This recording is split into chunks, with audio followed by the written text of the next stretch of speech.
Side 3. Tips for energy savers. Dishwashing energy savers. The average dishwasher uses 14 gallons of hot water per load. Use it energy efficiently. Be sure your dishwasher is full, but not overloaded, when you turn it on. When buying a dishwasher, look for a model with air power and/or overnight dry settings. These features automatically turn off the dishwasher after the rinse cycle. This can save you up to 10% of your total dishwashing energy costs. Let your dishes air dry. If you don't have an automatic air dry switch, turn off the control knob after the final rinse. Prop the door open a little and the dishes will dry faster. Don't use the rinse hold on your machine. It uses 3 to 7 gallons of hot water each time you use it. Scrape dishes before loading them into the dishwasher so you won't have to rinse them. If they need rinsing, use cold water. How to save electricity before it comes to you. During late afternoon and early evening hours, the load on the nation's electrical systems usually reaches its peak. To meet the heavy demand, electric utilities often must use backup generating equipment that is not energy efficient. Try to use energy-intensive appliances such as dishwashers, clothes washers and dryers, and electric ovens in the early morning or late evening hours to help reduce that peak load. If everyone scheduled household chores during off-peak hours, the utility's daily fuel use would be reduced and the nation's energy would be conserved. Refrigerator-freezer energy savers. Don't keep your refrigerator or freezer too cold. Recommended temperatures: 38 degrees Fahrenheit to 40 degrees Fahrenheit for the fresh food compartment of the refrigerator, 5 degrees Fahrenheit for the freezer section. If you have a separate freezer for long-term storage, it should be kept at 0 degrees Fahrenheit, however. If you're buying a refrigerator, it's energy economical to buy one with a power saver switch. Most refrigerators have heating elements in their walls or doors to prevent sweating on the outside. In most climates, the heating element does not need to be working all the time. The power saver switch turns off the heating element. By using it, you could save about 16% in refrigerator energy costs. Consider buying refrigerators and freezers that have to be defrosted manually. Although they take more effort to defrost, these appliances use less energy than those that defrost automatically. Regularly defrost, manual defrost refrigerators and freezers. Frost buildup increases the amount of energy needed to keep the engine running. Never allow frost to build up more than 1/4 of an inch. Make sure your refrigerator door seals are airtight. Test them by closing the door over a piece of paper or a dollar bill so it is half in and half out of the refrigerator. If you can pull the paper or bill out easily, the latch may need adjustment or the seal may need replacing.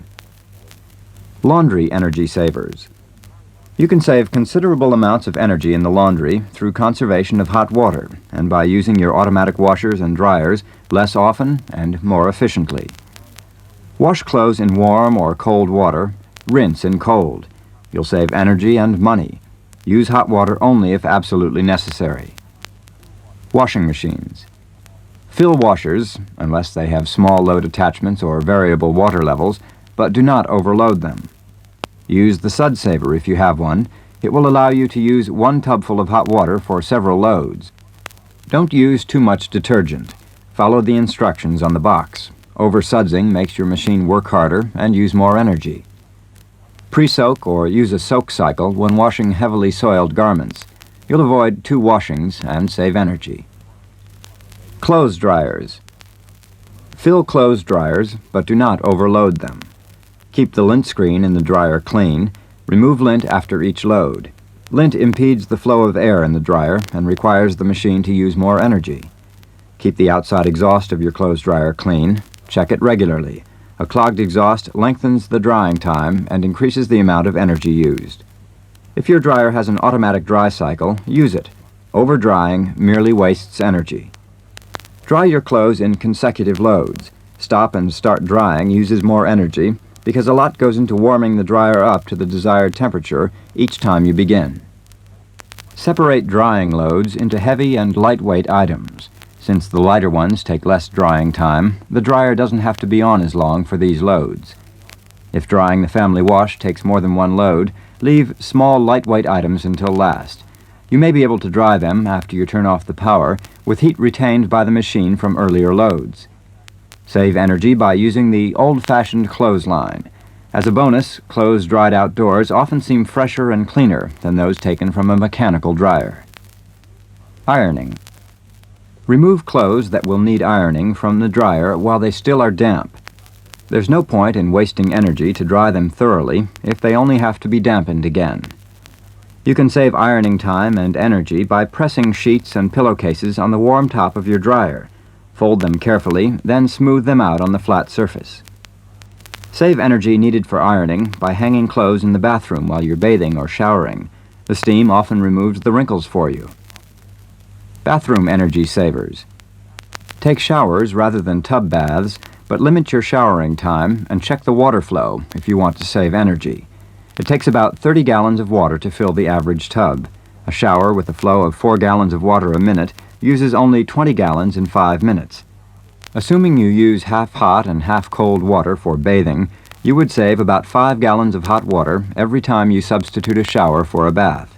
Thus, if you substituted just one shower for one bath per day, you would save almost 2,000 gallons of hot water in a year. Consider installing a flow restrictor in the pipe at the shower head. These inexpensive, easy-to-install devices restrict the flow of water to an adequate 3 to 4 gallons per minute. This can save considerable amounts of hot water and the energy used to produce them over a year's time. For example, reducing the flow from 8 to 3 gallons a minute would save the average family about $24 a year. Lighting energy savers. It's easy to use more light than you need. More than 16% of the electricity we use in our homes goes into lighting. Most Americans overlight their homes, so lowering lighting levels is an easy conservation measure. Indoor lighting. Turn off lights in any room not being used. Light zone your home and save electricity. Concentrate lighting in reading and working areas and where it's needed for safety. Stairwells, for example. Reduce lighting in other areas, but avoid very sharp contrasts. To reduce overall lighting in non-working spaces, remove one bulb out of 3 in multiple light fixtures and replace it with a burned-out bulb for safety. Replace other bulbs throughout the house with bulbs of the next lower wattage. Consider installing solid-state dimmers or high-low switches when replacing light switches. They make it easy to reduce lighting intensity in a room and thus save energy. Use one large bulb instead of several small ones in areas where bright light is needed. Use long-life incandescent lamps only in hard-to-reach places. They're less energy efficient than ordinary bulbs. Need new lamps? Consider the advantages of those with 3-way switches. They make it easy to keep lighting levels low when intense light is not necessary, and that saves electricity. Use the high switch only for reading or other activities that require brighter light. Always turn 3-way bulbs down to the lowest lighting level when watching television. You'll reduce the glare and use less energy. Use low-wattage nightlight bulbs. These now come in 4-watt as well as 7-watt sizes. The 4-watt bulb with a clear finish is almost as bright as the 7-watt frosted bulb, but uses about half as much energy. Try 50-watt reflector floodlights in directional lamps, such as pole or spot lamps. These floodlights provide about the same amount of light as the standard 100-watt bulbs, but at half the wattage. Try 25-watt reflector flood bulbs in high-intensity portable lamps. They provide about the same amount of light, but use less energy than the 40-watt bulbs that normally come with these lamps. Use fluorescent lights whenever you can. They give out more lumens per watt. For example, a 40-watt fluorescent lamp gives off 80 lumens per watt, and a 60-watt incandescent gives off only 14.7 lumens per watt. The 40-watt fluorescent lamp would save about 140 watts of electricity over a 7-hour period. These savings over a period of time could more than pay for the fixtures you would need to use fluorescent lighting. Consider fluorescent lighting for the kitchen sink and countertop areas. These lights, set under kitchen cabinets or over countertops, are pleasant and energy efficient. Fluorescent lighting also is effective for makeup and grooming areas. Use 20-watt deluxe warm white lamps for these areas. Keep all lamps and lighting fixtures clean. Dirt absorbs light. You can save on lighting energy through decorating. Remember, light colors for walls, rugs, draperies, and upholstery reflect light and therefore reduce the amount of artificial light required. Outdoor lighting. Have decorative outdoor gas lamps turned off unless they are essential for safety, or convert them to electricity. Keeping just 8 gas lamps burning year-round uses as much natural gas as it takes to heat an average-size home for a winter heating season. By turning off one gas lamp, you might save from $40 to $50 a year in natural gas costs. Use outdoor lights only when they are needed. One way to make sure they're off during the daylight hours is to put them on a photocell unit or timer that will turn them off automatically. Appliance energy savers. About 8% of all the energy used in the United States goes into running electrical home appliances, so appliance use and selection can make a considerable difference in home utility costs. Buying an energy-efficient appliance may cost a bit more initially, but that expense is more than made up by reduced operating costs over the lifetime of the appliance. Energy efficiency may vary considerably, though models seem similar. In the next few years, it will be easier to judge the energy efficiency of appliances with the government's appliance labeling program described in the next section. In the meantime, wise selection requires a degree of time and effort. You will find a number of tips on how to save energy when buying or using appliances in other sections of this booklet, but here are a few general ideas to consider. Don't leave your appliances running when they're not in use. It's a total waste of energy. Remember to turn off your radio, TV, or record player when you leave the room. Keep appliances in good working order so they will last longer, work more efficiently, and use less energy.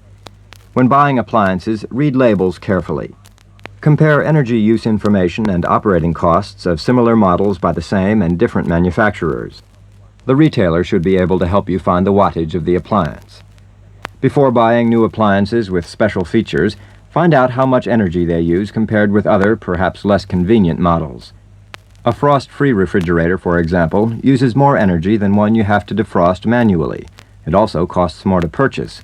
The energy and dollars you can save with a manual defrost model may be worth giving up the convenience. Use appliances wisely. Use the one that takes the least amount of energy for the job. For example, toasting bread in the oven uses 3 times more energy than toasting it in a toaster. End of side 3.